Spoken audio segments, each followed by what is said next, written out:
Pembatasan sosial berskala besar atau PSBB di Banjarmasin sudah memasuki hari ke-13 dari target 14 hari. Namun penerapannya masih belum menunjukkan hasil yang signifikan, sehingga Kada menutup kemungkinan PSBB ini akan berlanjut ke tahap kedua.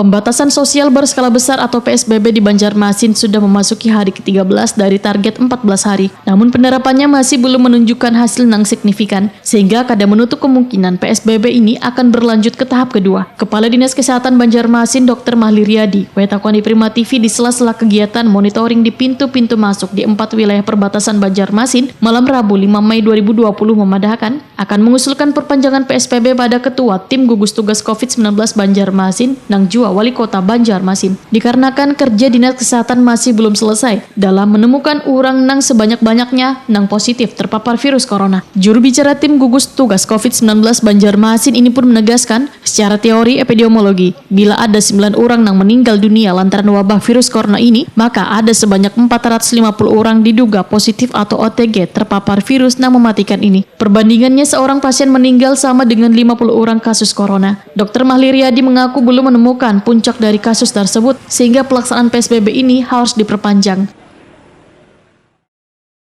Ketahui ada 9 orang yang meninggal, berarti secara epidemiologi sesungguhnya ada 450 orang yang sebenarnya patut diduga positif di Banjarmasin, karena 2% dari kematian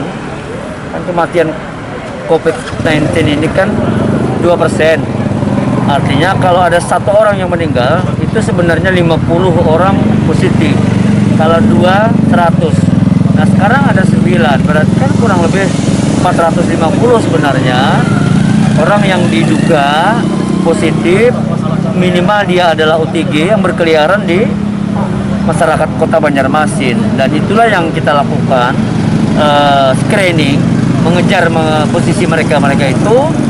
Nah sampai dengan hari ini kami belum ketemu puncak temuan itu, sehingga ya kita akan mengusulkan dengan Bapak Wali Kota untuk ini diperpanjang lagi agar kami bisa maksimal dalam mencari orang-orang yang positif. Ketua DPRD Banjarmasin Hari Wijaya didampingi Ketua Komisi 1 DPRD Banjarmasin Suyato belum memberikan sinyal untuk dilakukan perpanjangan PSBB, dikarenakan akan dilakukan evaluasi terlebih dahulu masalah pendanaan dalam pemberlakuan tersebut. Politisi Partai Amanat Nasional ini pun meminta pemerintah kota untuk duduk bersama dengan anggota dewan untuk membahas kesiapan pemerintah kota Banjarmasin untuk perpanjangan PSBB di kota Seribu Sungai ini.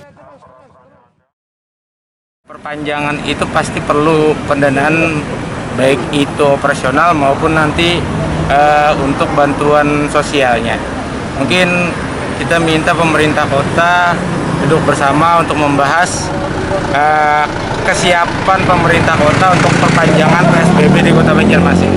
Kalau evaluasi di DPRD sendiri melihatnya seperti apa?